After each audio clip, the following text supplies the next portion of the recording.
Mas aí tem um pesquisador na área falando, né, que em muitas situações esses trabalhadores, quando são confrontados com a ideia, eles preferem, não, eu prefiro me manter autônomo e ganhar só o quanto eu trabalho ali, porque, óbvio, ele pensa pela questão da flexibilidade, o que é natural, qualquer um pensaria.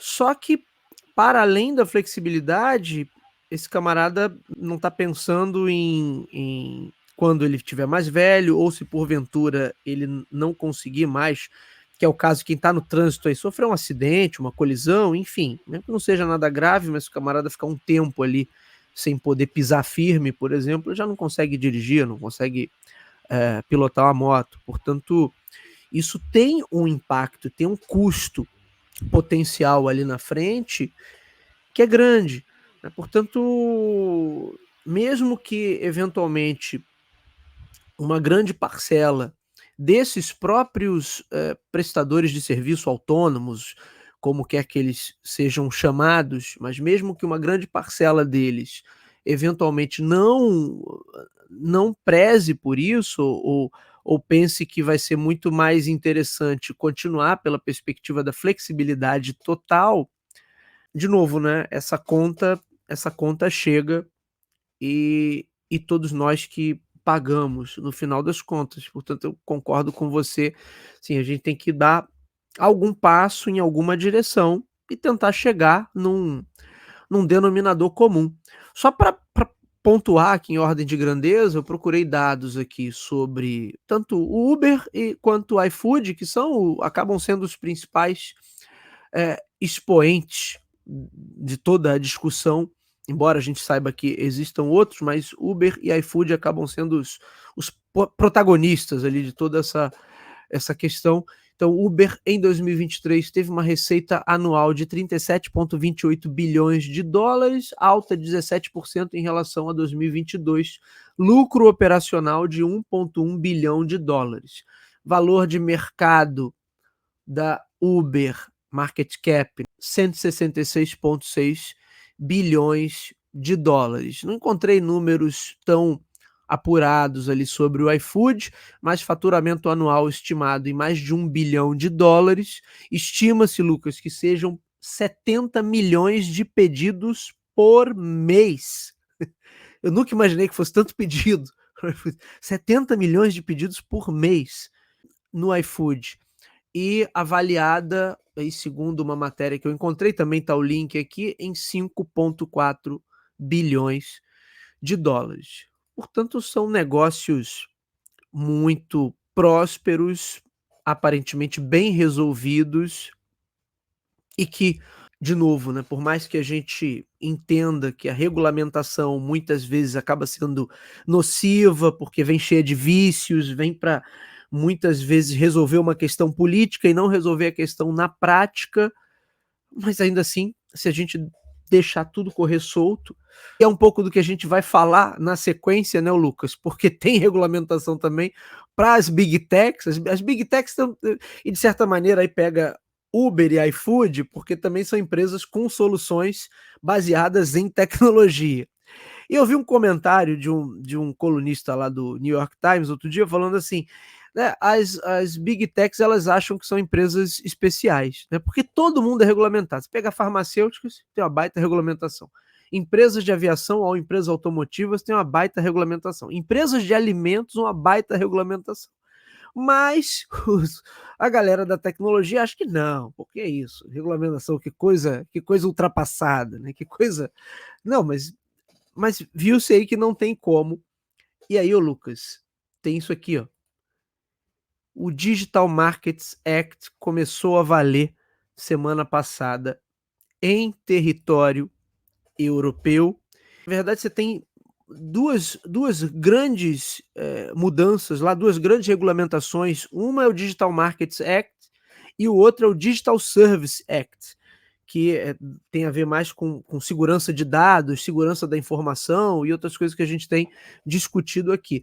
Mas o Digital Markets Act, em especial, ele tem a ver com impedir que essas empresas que eles chamam de grandes gatekeepers, que são grandes plataformas que gerenciam esse fluxo de informação e esse acesso à informação em meio a plataformas digitais, que elas privilegiem seus próprios serviços e acabem impedindo de que outras empresas cheguem ao consumidor ou que o consumidor chegue a outras empresas. Então, são regulamentações que foram aprovadas já tem algum tempo, mas no caso do Digital Markets Act, ele começou a valer na semana passada, Lucas. As multas são altíssimas. Você vê como é que a coisa já começou a mudar. O Fortnite voltou para a Apple Store, Lucas. Tem aquela briga clássica da Apple contra a Epic, e a Apple tinha tirado o Fortnite. E agora o Fortnite está voltando, mas só se você estiver residente na Europa, aí você pode jogar Fortnite no seu iPhone. Se tiver por aqui, esquece que ainda nada de Fortnite no iPhone para você. Mas, entre outras coisas, esse marco legal tenta criar algumas regras para impedir que essas empresas que já são tão grandes e como elas detêm o fluxo de informação, até quem vai concorrer tem que passar por elas, que elas se tornem invencíveis. Se vai funcionar ou não, Lucas, não sabemos. É igual aquela história do Google ser o navegador padrão nos celulares Android, que entrou, foi cair na justiça lá também, e ainda está rolando isso. Qualquer hora vai sair o resultado. E se o resultado for só um pop-up onde a pessoa tem que escolher, não, eu quero usar o Google, eu quero usar o Bing, né? Mas se aí 90% das pessoas continuarem clicando ali no automático em Google, portanto, não vai ter feito grande diferença. Mas ainda assim, Lucas, como você falou, né, é um passo, uma tentativa de botar algumas regras que limitem um pouco o poder dessas grandes companhias. Lucas Xavier, vou listar aqui, antes de passar a palavra para você, quem são os 6 grandes gatekeepers, segundo a legislação da União Europeia.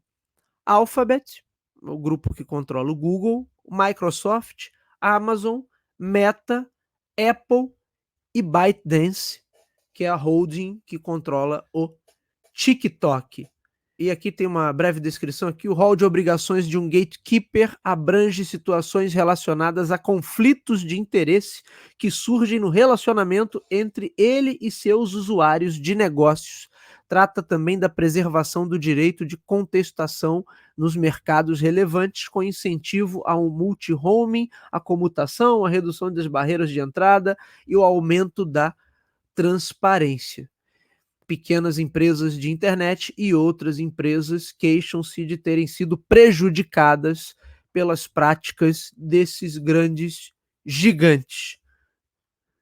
Lucas Xavier, o pessoal está querendo fugir de todo modo de qualquer tipo de regulamentação, que óbvio, pela perspectiva deles faz todo sentido. Mas será que pela perspectiva do consumidor e pela perspectiva da boa competição e do progresso e da inovação, será que vale deixar o bicho correr solto? Bom, a gente passa por essas aplicações, por algum ecossistema desses seis players que a gente acabou de comentar, com toda certeza eles não estão ali à toa. Então, a possibilidade de rastreamento é muito grande.